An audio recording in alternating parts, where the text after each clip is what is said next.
Oh, perfect. I'll put a timer on just in case. There we go. Oh, hello. So I'm Seb. I'm going through upskilling without the yawning today and how I learned to make labs fun. I guess disclaimer, I submitted this talk a little while ago. And I got to like 7 days ago, completely forgot what I submitted.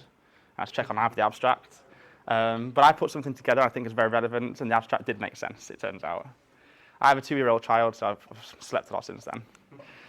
Okay, who am I? I'm Seb, or SebH24. I am Director of Content and Training at Security Blue Team. Hopefully some of you have heard of us. If you haven't, please put your hand up. Okay, perfect, I'll sell to you afterwards. I'm also a District Councillor on West Lindsey District Council. Very young to be doing that. It's very frustrating and thankless, but I'll go a bit as how that has influenced some of the content that I built today. I reside in sunny Lincoln, which isn't quite as sunny as Bournemouth right now. My dog on there is called Rex, and a big thank you to the organisers. I love Bournemouth, and I look for any excuse to come here. What we'll cover, my journey in 90 seconds is probably more like 100-ish, but we'll get through it as fast as possible. I guess what I see is a problem statement when I entered industry, like many, many years ago, around labs and accessibility, just how frustrating it was to learn and how lucky I was to learn where I was. The outliers, it wasn't all frustrating. There were some pretty cool OGs back then. And then just commonalities of the OGs. And then a big question mark here, politics and packet tracer, and why those two things have influenced me, probably more than anything else. And then how we sort of build a simple approach now at SBT, and how I make sure every content engineer in my department builds content that's relevant to all of you. And then some lessons from the content engineering floor. So it's a bit of a journey, sort of how I started in content engineering and how I learned to make, hopefully, labs fun for all of you. Okay, so my journey in probably what is more like 120-ish seconds after I did a run through earlier today. So I joined the Air Force, I think, back in 2013. I feel very old since then, as a network engineer. Essentially, the job was just tearing up and tearing down networks that are deployed across the globe. I was at a unit called 90SU, and the way I entered cybersecurity was potluck, very random. Like, I'll be really honest with you, there's no kids in the room. Like, I was dog shit at networking when I first joined the military. I went to Cosford, didn't get Cisco at all, didn't really listen, all the lessons theoretical. And I figured out, whilst I was sort of learning at Cosford in the military, like, I just don't learn theoretically. Like, I just don't take it in at all. And I went to up at Leaving. I had passed, thankfully, by the skin of my teeth. And I went to Leaving, and when I started to work on equipment and started to sort of learn how to fail, break things, fix them again and again and again and again, I ended up picking things up and like understanding networking and the jobs much more comprehensively. That much so that I actually started learning more about computing itself and specific Linux. And then the way I entered cybersecurity, I do not joke today, was my sergeant approached me and said, "Hey, Seb," he's called Richie. I went, "How do you fancy going to Cosford?" And I was like, "Oh, maybe." No, not Cosford, Corsham. I was like, "Oh, maybe, we'll see how it goes." They went, "Do you know Linux?" I was like, "I guess kind of." And then we were shipped down to Corsham for 2 weeks and handed over a massive like server stack on wheels, which had a firepower sensor in it, shit tons of resources. It had NDACE for packet analysis. And it said, "You're going to build a SOC." I never worked in cybersecurity, never worked in a SOC. And from that day on, within the Air Force, we essentially built the first deployed security operations center up at 90SU. And that was with no cybersecurity experience prior to that. So it's very much a baptism of fire. We broke a lot. We actually ended up breaking the large portion of the Royal Air Force's NATO secret network due to pushing Splunk out and getting a load of scripts to run on endpoints. So yeah, we learned a lot, we broke a lot, and Lord knows if I had done that at Vodafone instead, I'd have been sacked. So thankfully, you're unsackable in the military. Oh, where's it gone? There we go. Oh no. Okay, so anyway, after a bit of time, I figured out, complete transparency, that the money's not that good in the Air Force, so I decided to leave. I went to Vodafone as a cert specialist, worked on some pretty high-profile incidents. They were all quite fun. HSE, ransomware attack, was one of them. Went to Trustwave as a consultant and just spent my life writing reports and just going through the billable hour churn. But in between those phases, I learned quite a lot. I took the skills from system administration in the military and then put them into place as a sort of incident responder cert specialist. One of the big things I learned during that period was that, like, being a network engineer and sysadmin and learning how to fix things and break things in a past life definitely helps when responding to cases. Like, you can level with the people you're speaking to, and that's really important. I was then approached by Hack the Box. I'm sure you all know who they are. And I stood up their defensive content team whilst I was there. And then not long after that, I won an election on West End District Council. So I was a councillor in my spare time. And I'm now back at Security Blue Team as their Director of Content and Training, doing pretty much what I did at Hack the Box, but at a company that's focused on defence as it stands. That's my journey, and I think I'll go into a bit more detail now about how that's helped me and what the point of the talk today is. So the problem, I guess, when I entered industry, man, death by PowerPoint, I don't learn that way. Like, theoretical learning for me is just absolutely not the one. Engagement due to death by PowerPoint was really poor. There's people I know in industry. There's a guy on my team called Dave who's like a wizard, like an absolute unicorn, and he'll just pick up like a System Internals book and just read it end to end. And I just don't learn that way. And then the only companies that were out there that I guess provided like some kind of practical learning were SANS.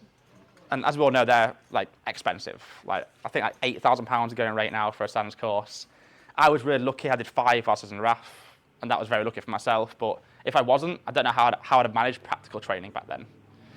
And again, even the really good content, really good courses with really good instructors, back when I first entered industry, were highly theoretical exams, multiple choice, not really a true test of competency. It's just going through an index. And again, that didn't hit home for me. And what we actually found was that at SBT, people who pass SANS exams, who I know, often will struggle with, for example, an exam that we build, which is more practical, but seems like simple material. So that was a problem a few years ago. Essentially, content, I guess, for myself was boring, but there were a few outliers. I guess, can anyone tell me what the top left is? Packet Tracer, there we go. I remember when I used to use Packet Tracer, I guess in my spare time, whilst in the Air Force, up at Leaming, trying to understand networking. That's probably, because I was thinking about this 7 days ago when putting my slides together, that was probably the first time that it sort of hit home. I was like, shit, I learned by doing. Like, I learned by actually configuring things and breaking things. And the most important bit there was, I learned better by doing it in a fault-free, stress-free environment. Like, I don't want the pressure of losing my job. So Packet Tracer was definitely sort of an outlier of that, definitely an OG. It was somewhere I learned how to, I guess, build labs as we speak now. Then there was obviously damn vulnerable web application, something that I assume a lot of us have used in the room. Hack the Box, where I eventually worked, which is quite nice. And Over the Wire, I think anyone who's Linux probably knows about that. And then the one outlier here is this that I want to, I guess, cover, I guess, at a high level, because it's influenced the career and the journey I've gone through today, and the content that I now build or plan to build. It's called like Exercise Red Flag or Cyber Red Flag out in America. It's essentially like it's mock cyber war between lots of countries within NATO. So you get a full range environment, you get like actual live attackers, and you defend a network. So the combination really of Red Flag and Packet Tracer and like learning in a practical environment and just learning by doing the job is what probably influenced me to end up at SBT and Hack the Box and the companies I've been at since that day. So just a big shout out to the outliers, and if you haven't used any of those, I highly recommend it. Even if you are an incident responder, please learn networks, I beg you. So yeah, what do all these have in common? They're practical, they're free. I think for the most part, I think Packet Tracer is still free. There are alternatives if not. And you learn by doing. And that's the one sort of thing I want to push today, like learn by doing the job, because you learn much more than you would if you just read through a book, read through material, or take a multiple choice exam. Okay, so the big question of today, really, I think, from my abstract that I'm trying to highlight again, is how is politics relevant to this? Like, what has politics possibly taught me that I can speak to you about today with labs? Well, it's really good building environments or building network, but what that doesn't have is context. And one thing that's really important in building content, and something that I've realized in the many years I've spent building content, is that context is king or queen. Like in any lab environment you build, it's really easy to go away and run Mimikatz on a Windows machine, take a memory dump, and technically investigate that. But that's not realistic of how it would look in real life. In real life, there's applications running. In real life, there's a user on the endpoint. In real life, the haystack's really, really, really big. So what politics has probably taught me in the brutal world of local politics is spin matters, context matters, and plain English stories matter. So the hardest bit about, I guess, content and content building and everything we build at SBT or at Hack the Box in the past has never been the technicalities. Like, that's our bread and butter. Like, we're engineers, that's what we do. The hardest bit is how to make that shit look realistic. That's the hard bit. Like, how do we manage that? But if politics has taught me anything at all, is that a good story resonates with your end user, whether it's a constituent in the area I represent, or whether it's a user playing on our labs. Context absolutely matters to the end user and definitely affects the feel of the environment. So, coming up with lab ideas. I'm going to try and bring this all together towards the end of the talk. I think I've got a while left. Oh, yeah, loads of time. So, how does it work? It's pretty complex, and the only way I can think about it is this here, because there's so much you can do. And there's a lot of, I guess, restrictions in place around licensing, commercial tools. We try and use open source. We've actually, in the past, and I won't go into too much detail today, I guess had to figure out how to grab commercial tooling and grab the logs from them, and then create scripts that output that log format in a way that might look realistic. How we get the actual logs themselves, we won't go into too much detail about today. But the approach that I think essentially I've tried to build in the simplest way possible, and the approach that I try and push across every content engineer we have, are just 3 pillars. Funnily enough, we had some management training at a company not long ago, and they spoke about like building pillars or foundations of what you do. And it turns out we were doing this anyway, which is quite nice. But everything we build should sit on top of this. And the key pillars that I want to make sure the content fits is number 1, is it realistic? Like, can you take the memory dump we provide you, analyze it, and does it look like what exists in your company right now, like in the day and day? Is it engaging? Is the storyline relevant? Are we talking about Space Invaders? Or are we talking about an actual company that's been compromised with actual files that look realistic and actual content in those files? You can see it starts to sort of span out quite a bit. And then, is it relevant to your day-to-day job? Like, from the analysis you do, from the questions you're asked, could you go away the next day and apply that to the workplace?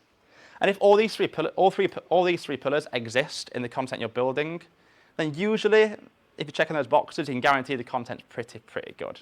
And there are some obvious outliers to that.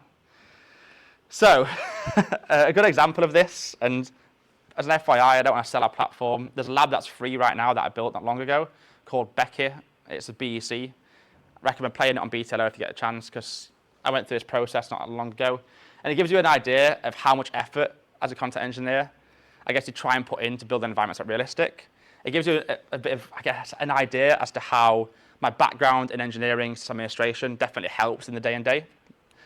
And it also gives you a bit of an idea as to how the context from cases I've handled in the past and adding a story definitely helps with this as well. I had an idea, and are there any consultants in the room or DFA people? No, okay, BEC is like bread and butter, so business email compromise. They're often really boring, often churning through a lot of data. And with identity sort of based authentication now, a lot of that exists in places like, what they call it now, Azure, Entra, whatever Microsoft decides to call it tomorrow.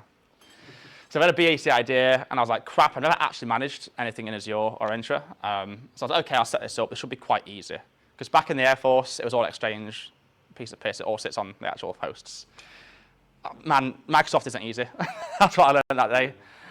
So I set up the licenses and decided to pay the extortionate license fee. I got a message from my CEO asking why I paid it not that long after. But we did it anyway because we want to create content that you guys can play. So, okay, let's set it up, pay the extortionate fees. Okay, I got mail services up eventually, sort of end of day 1. I was like, now I need to create users. And then you realize, oh, crap, I need all these users to actually authenticate day in, day out, open documents, go into OneDrive, create more documents, make sure there's contents in those. They need to email each other, they need to team message each other, because all of these logs exist in the audit data. And what I don't want to do is provide yourselves with some really small audit data. That haystack needs to be really big. So I then spend a wealth of time emulating users, but not just in Exchange, in every other app you can think that exists now, which in Microsoft there's so many. And managing that became a real pain. And then I got to the end of that, and I was like, oh, I've not set up. Oh, there we go. I've not set up a malicious domain yet that we can actually send an email from that looks a bit like the malicious domain for the original user. So we go and create that. So you can see now we're creating attacker infrastructure that is legitimate attacker infrastructure. We're creating a legitimate, like essentially a mock emulated company. And the scenario we're going for is that a partner of this company that managed their finances or pensions can enable or allow withdrawals via email. And there's an email within the inbox that exists that the attacker reads, figures it out, adds some inbox rules. So you have to manage then this other third-party company and create an environment for them and a user and a persona and a profile. And before you know it, you're essentially managing 3 small company environments as a content engineer for the sole purpose of around 15 megabytes of logs. So it becomes pretty time-consuming. So you end up pinging a phishing email, you manage to compromise the accounts, add some inbox rules, it all looks really good, and then I need to figure out how to export the data. Now, back when I was consulting, it was eDiscovery, I think that Microsoft used. I think I looked on it now, couldn't find eDiscovery. I'm rolling around trying to figure out what tool did Microsoft use now to export like audit log data. Purview is the name of it. So it's changed since I used it. So then I have to export the log data, and then, and only at that point, can you create questions that are relevant to actually add to your platform, analyze the data. And I got to this point, and I realized I'd actually authed to one of the accounts by mistake from my home IP address, which was meant for the account of an office user. So I had to go back, delete all the data, and then do all of this again. And if you get any of it wrong, there are some things you can do. Because the log data is so complex in these environments, and it's like so much nested JSON, I can't just sed like my IP address out and replace it for something else, because there might be something I miss. And I likely will miss that. And there's nothing that frustrates me more when I go through, I guess, content in like any platform or a CTF, when the storyline just doesn't match. Like, it just doesn't fit. You're sort of going through it, it doesn't feel real, which is a... Sorry, my laptop keeps going off. There we go. Yeah, it doesn't feel real. It's often quite frustrating to go through. So I find realism is what you want. People often ask me, well, as a content engineer, as a background, as a sysadmin, architect, what have you done in the past? Like, how do you make the content look realistic? And which build real attacks, build real environments. It's as simple as that. So simplicity is very much key when building this content. So if any of you have any home labs and want to build something realistic that emulates a real environment, like, don't think about emulation, just build that real environment. That's all you need to do, and then attack them. And I guess the summary of that entire chain is there is absolutely no difference between quantum mechanics and Microsoft licensing, is what I learned from that. And that doesn't just apply to Microsoft, but it applies to like every sort of licensing standard that exists. And the benefit and beauty of engineering is that you often figure out ways around things. So you often end up cracking certain bits offline, so you can figure out what log formats to have, creating workarounds. But what we come back to every time is that there's nothing better than just creating the environment itself, going through a time-consuming task, trying to automate that using things like Terraform if you can, and then moving forward, making sure that what you provide to the end user, like, it is emulated, it's not actual customers, but it is just attack data. That's all it is. So I guess lessons from the CE floor. So obviously we build the content, we serve it, we have loads of players playing it, which is really, really nice, and I love that. And I think what I've experienced is most people I encountered like learn by doing, but that's not all there is to it. Like, just because you play Blue Team Labs Online, Hack the Box, like numerous CTFs, that doesn't mean like you're going to do really, really well and get a job because your technical skills are second to none. Like, try and make sure you play content that gives you those soft skills as well. That's what we try and do. So we try and give you, when we build questions, the way we think about it is what, where, when, how. So instead of flagifying it, we flagify it by asking questions that's pertinent to seniors in your organization, which sounds really boring, but essentially just flags in question form. And then what I've learned through time, especially at Hack the Box, is, man, there's some hobbyists at Hack the Box that just have all the time in the world to play this content. Like, so, and these hobbyists are shit hot and fly the rankings. Like, they're always first blood, always the same people. But then what I've often seen as well, and I won't sort of name anyone, is that some of these hobbyists, like the best technicians in the world that I've seen, like, they can solve any challenge that we put forward in front of them, often like can't find work. And I guess that what that sort of said to myself and what resonated with myself then is that like people actually who are highly technical had to have soft skills as well. So maybe we can try and build content at SBT that is focused around both soft skills, communication, and what you do in the real world. And that's where I came up with the term CTF focused content. Isn't content that I quite enjoy. I think it has a place for technical skill sets, improving that, but it's not something I enjoy. So what we learned, essentially, I guess from the CE floor, is that story-focused content, scenario-focused content, tends to land much more than purely technical content, especially in a CTF where they're all interlinked. Context is everything when it comes to defensive content. Again, I think I've covered that in a fair bit of detail today. And I mean, identity-based access makes it much, much easier at times to spin up environments and the management of those, but also much, much harder because it's ever-changing. Like Microsoft and AWS are always changing. And again, keeping up is really, really tough. But keeping up enough to teach others is even harder for us. Like we need to try and, I guess I speak about an arms race that exists between every provider.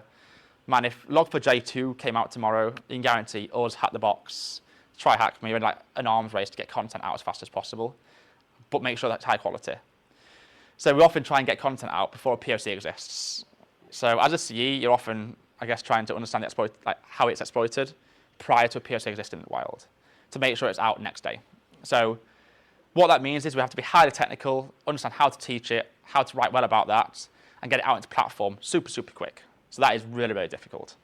So there are a few lessons that I think I've learned from the CE floor. But the one benefit for all of you in the room is that unlike many, many years ago when I entered industry as a lone network engineer, which I really enjoyed, in 2025, man, you are spoilt for choice. There are so many ways that you can learn now that are so affordable, which is why I'm really happy that companies like us, like Hack the Box, like Try Hack Me, are displacing your big providers like SANS now.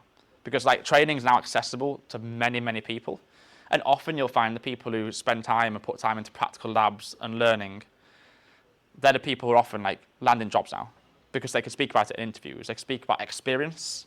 I think I saw someone on LinkedIn comment experience over something else there. But anyway, essentially experience is the key to like landing roles. And I guess, how much time do I have left? Oh, we've got a perfect timing. Excellent. What I want to summarize today, I guess, with is that the best way to learn and the fastest teacher is having somewhere where you can fail safe. So having somewhere you can break things safely, where you can break things without being fired, where ideally, unlike myself in the Air Force, you can sort of take down networks without worrying about what the repercussions of that are. And I think that's something that we try and do in every piece of content we build, whichever organisation I've been at. This isn't a sales pitch.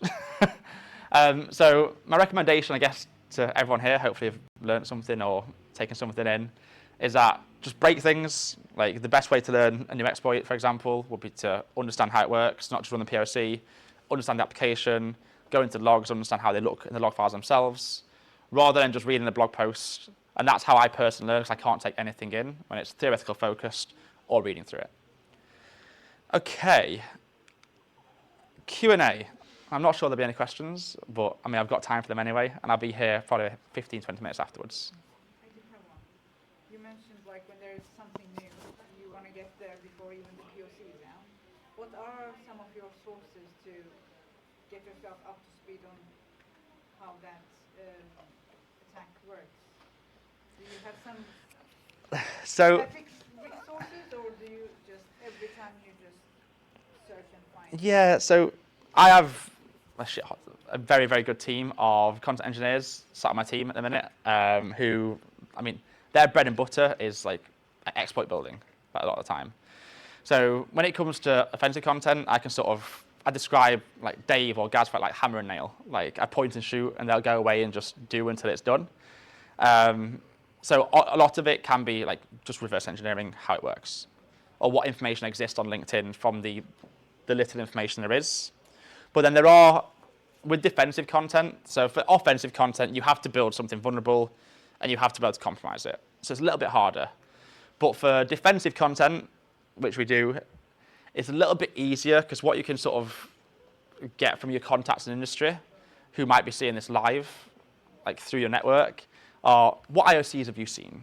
And you sort of get a little sneak peek. I'll phone them up. I'll be like, I won't say any names, but I'll be like, hey buddy, are your socks seeing this? And they'll sort of won't say any detail. I'll say, okay, what can you give us a little bit? What IOCs are you seeing? And if it is things like IIS logs or sort of web app logs that are standardized, we have got scripts that we can use to emulate those. And then add in the actual indicators of compromise. So what you can find is before sometimes even fully understanding the exploit chain, with just the IOCs that you can get through your network, you can start to build content so you can get others trained on that. So it depends on the type of sort of big news that it is. But yeah, more often than not, it is people in my network. Hopefully that makes sense. Okay, any more questions around the room? No. I will be here afterwards, so feel free to speak to me. But yeah, thank you for your time.